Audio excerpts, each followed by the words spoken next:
Hello everybody, welcome to my tutorial on how to get fat and how to stay fat. Having carried around excess dribble myself, I know all about how to keep the body swimming in fat. Okay, so let's get started. Step 1. I want you to eat as much meat, seafood, dairy and eggs as you can because common sense tells us in order to have more cushion for the pushing, we need to eat the fat of another animal.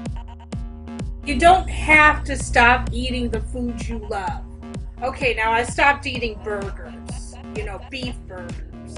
I prefer bison, personally.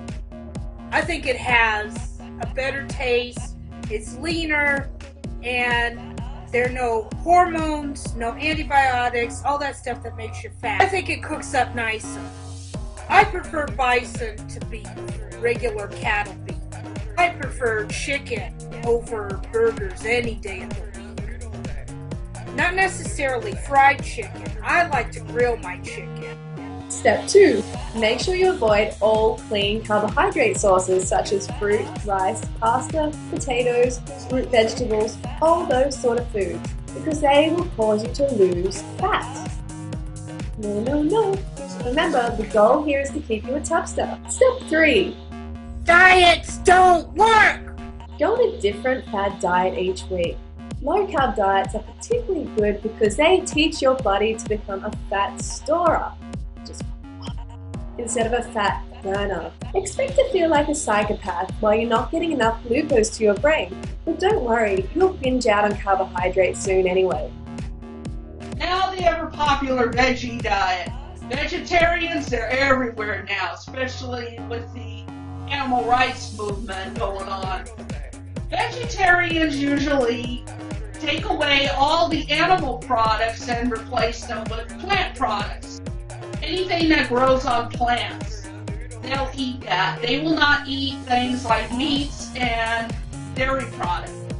The problem with veggies, I'm not going to recommend that because, first of all,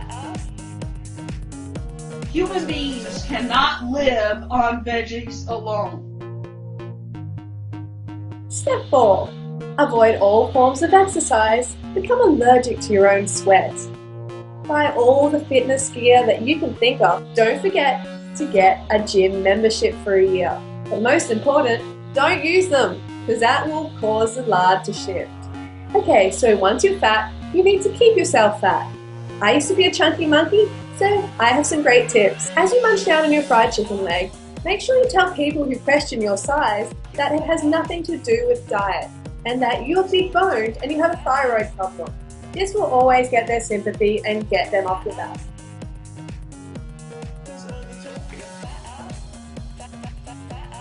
Make sure you post random jealous comments on fit chicks videos. Say they're anorexic or they're skinny.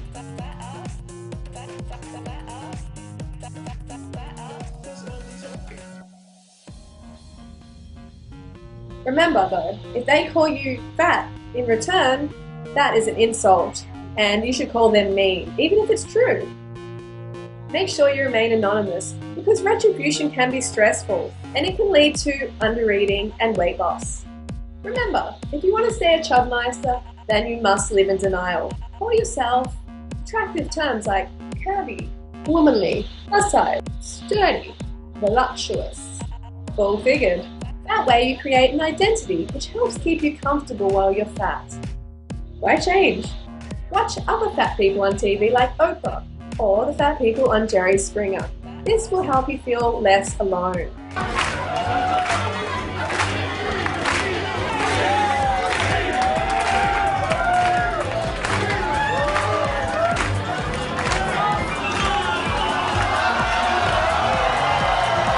Because it's not your fault you are fat, make sure you sue fast food joints because this will raise more revenue for your fried chicken and burgers. Sao Paulo, Brazil. A Brazilian court ruled this week that McDonald's must pay a former franchise manager $17,500 because he gained 65 pounds while working there for a dozen years. So I just got back from a run and I was thinking, I just want you to know that this video is not intended to hurt anyone.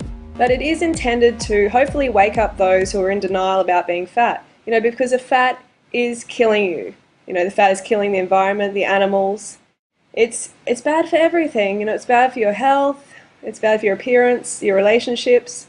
So I just want you to get that, and hopefully you can make some changes, because a change is needed, or else you're going to check off the planet early, and it's going to be your fault. It's going to be no one else's fault except yours.